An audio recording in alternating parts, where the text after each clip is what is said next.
Previously, on our last video, Chris and I got a bunch of little things checked off the list. With a fire nearby, Chris put up a temporary sprinkler system on the roof of the house. One here, we got one over there, and we got one down there. As well as adding poly to all the open windows for any flying embers.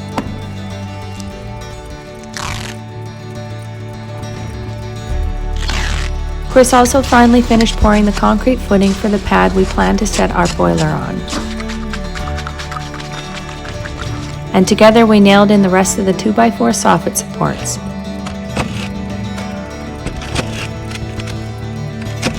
Stay tuned as we keep trucking on the house while the weather is still cooperating with us.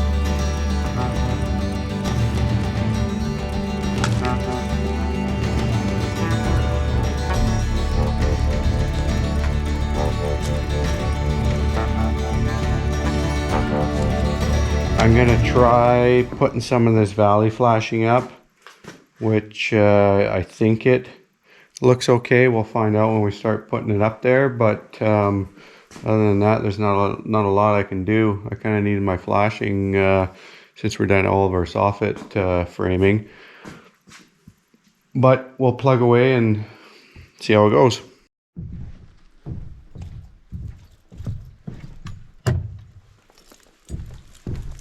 Alright, so not sure which one of you it was that recommended it, but as you can see, cordless blower. I do listen to you guys.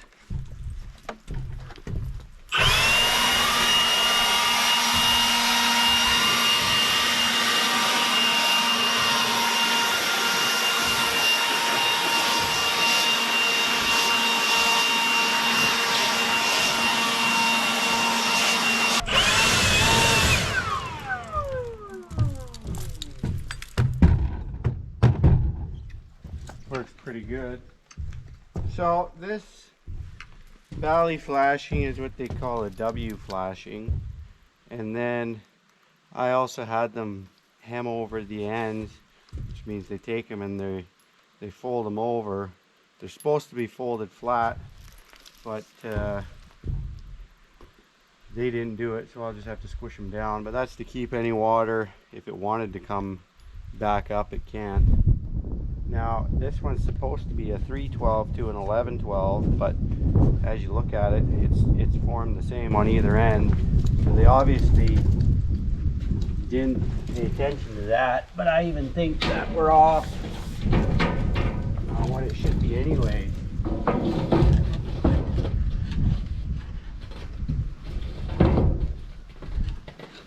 Luckily we can kind of fit it in there, but it kind of goes rounded. It's not nice and tight.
So since we're waiting for our flashing, for the guys to decide whether or not they're going to fix it or not is basically where I left off with them last.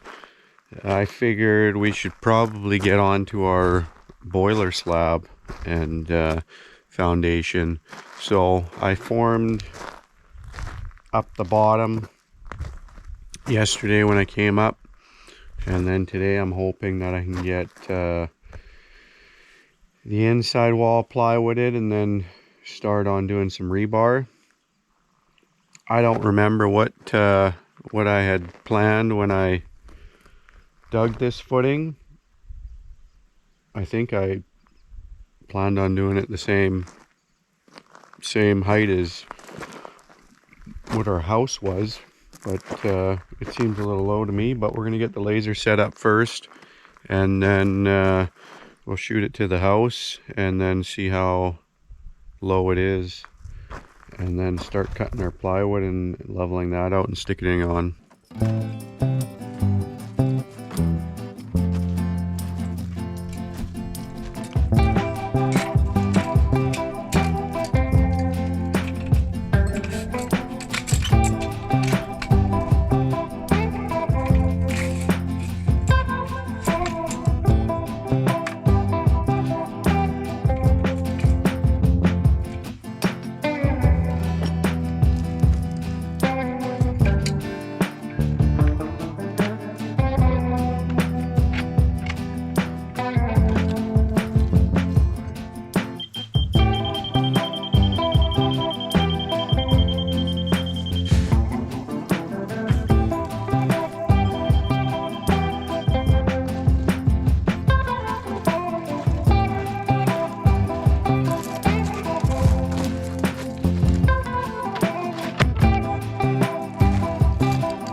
All right, so I cut my 3/4 ply, 18.5 inches tall.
All right, so I got that all done. I ended up just putting some blocks in between, spacing at the 6 3/4. I haven't put any braces back for the front here yet because I'm gonna grade this first. I'm hoping that I can get the truck in here without a pump and just pour the whole thing, which I don't see a problem. I think you know, if he can get over there, he should be able to get at least halfway, and then if I can get him turned around there, I think I can get the other half. So I'm gonna grade it first, then I'll see. I don't think I really need it since it's such a short wall, and it's pretty solid. So that, I believe, is all I'm gonna get done this weekend until I get that flashing.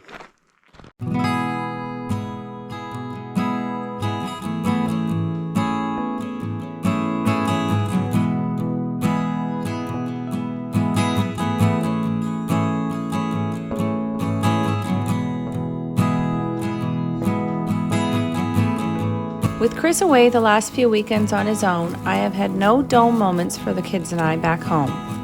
filled with beautiful mornings, our cute cows, and winning platinum at dance, daredevil times at the park. So Chris sets off on another weekend on his own back up to the ranch.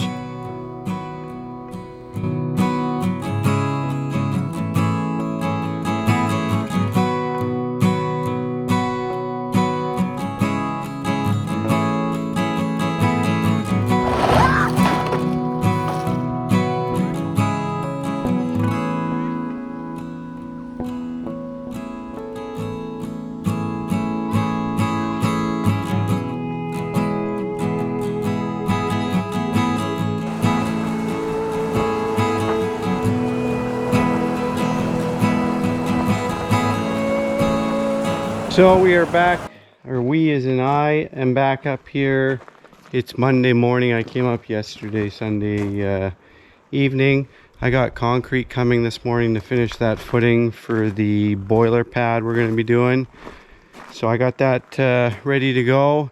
I spent probably a good 2.5 weeks fighting to get this flashing remade. In the end, really all they wanted to do was to give me a credit back. They were willing to give me 30% back at first, and then in the end they went to 40%, which wasn't going to work for me. The stuff, like I said, the stuff was scratched, the stuff was creased.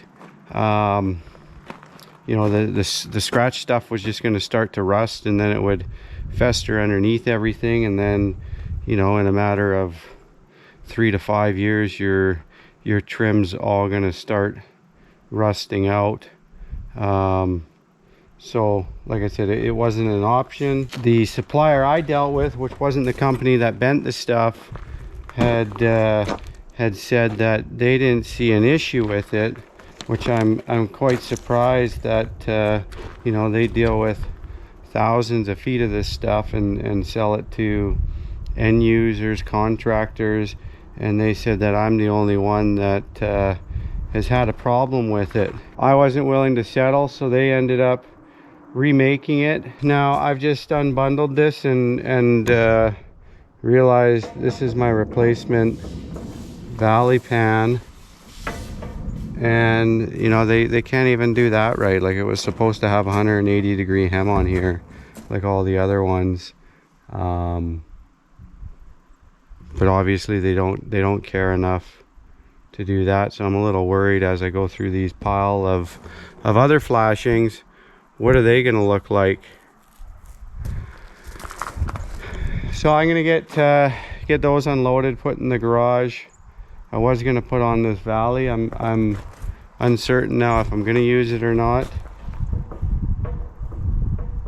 I gotta measure it, I guess, and see if it's even the right dimensions, and then go from there.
Alright, so we finished pouring that concrete.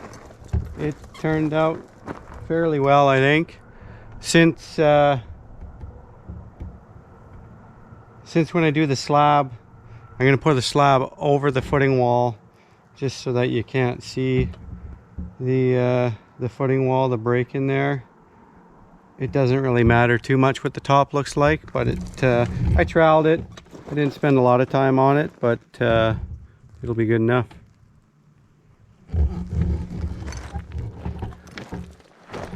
So next, I think what I'm going to try to do is, I got Jen and Daryl coming up today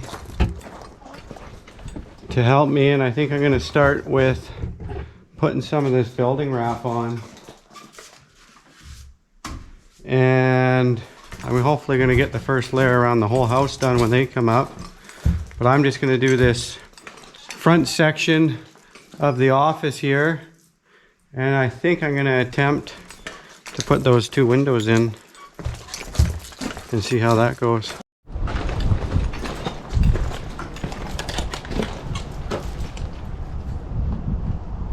Alright, so I'm going to attempt to unroll this. Not sure how it's going to go with just me until Jen and Daryl gets here, but I'm itching to get started. So we'll give it a go.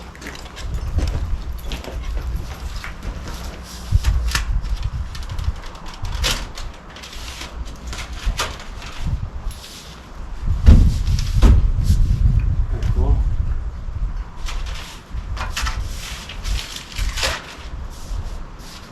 Could turn into a mess.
I got that on. I definitely do not want to do any more of it by myself. It's a bit of a pain in the katunkus. But anyway, so I've overlapped it down onto my footing wall, and then the next step is to tape along the bottom. Up here in Canada, our code is just to use tuck tape, which I think is just a crappy product. It doesn't stick. It basically, if you got an inspection book tomorrow, it buys you enough time to get your inspected pass, and then it all comes off. As you can see on all these windows here, you know, the stuff's already starting to come off. It started happening within the next day or two. I went down to the States and I bought zip flashing. They don't sell this up here in Canada yet, at least in BC and the lower mainland. I'm not sure, to be honest, if it's approved as part of our building code. Most likely it's not. That's how retarded we are up here. But I'm using it anyways, and I will argue with the inspector if he has a problem, because I'm not putting that other crap on here, and it is severely sticky. So let's see how this works.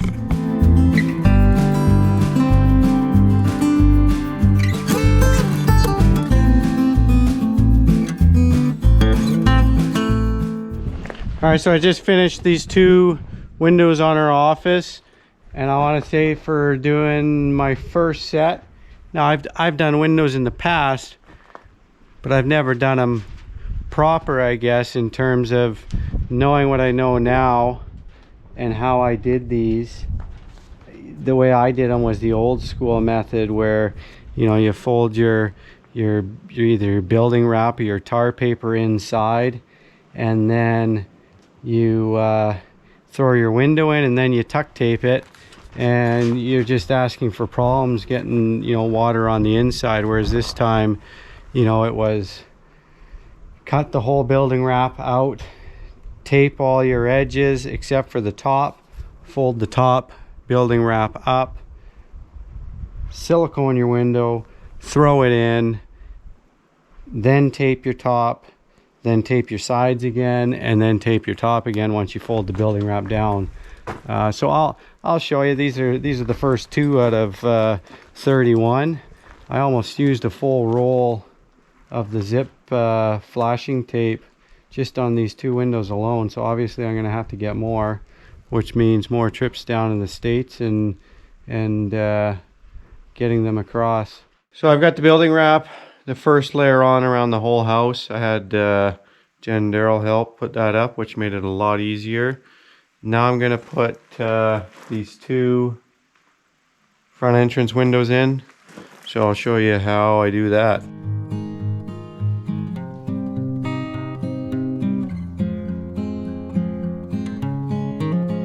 Alright, so the first step I do is I tape the bottom.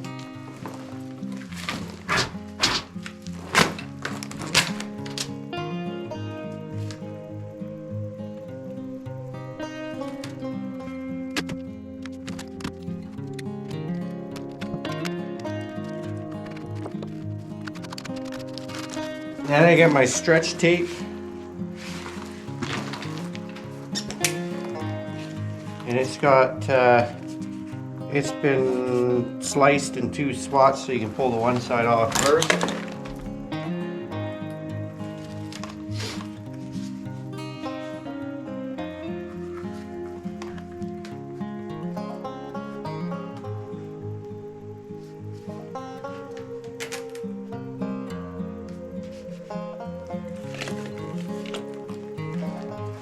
Then I pull the second back off.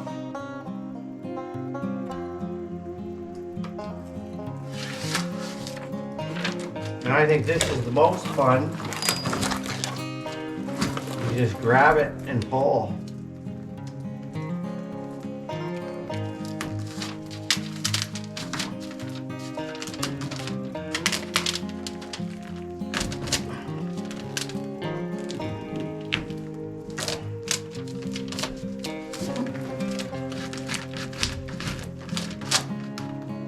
And then the same on the other side.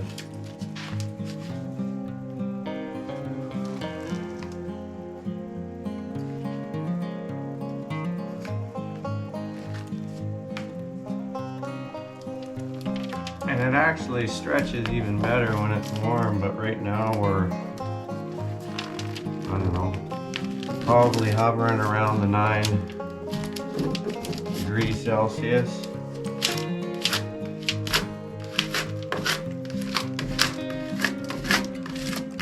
But now you've got 100% waterproof corner. None of that ridiculous method here in BC where they get you to stick a piece on here, then you overlap this piece on there, and then you always have a little spot that isn't sealed. And then next, then I'm gonna wrap my verticals. All right, so the last step before I put the window in is I cut the top and then I fold it up. And then I'll silicone around the entire window other than the bottom. And then it gets stuck in place, screwed in place, and then we finish taping the top.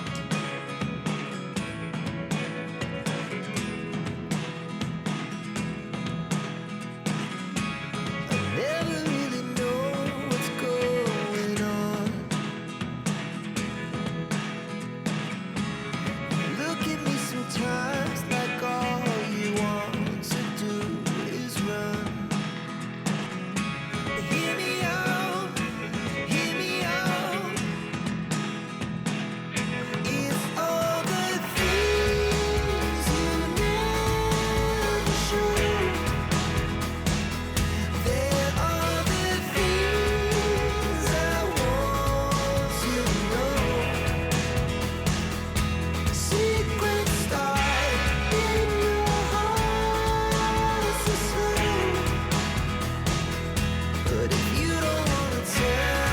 Alright, this is it.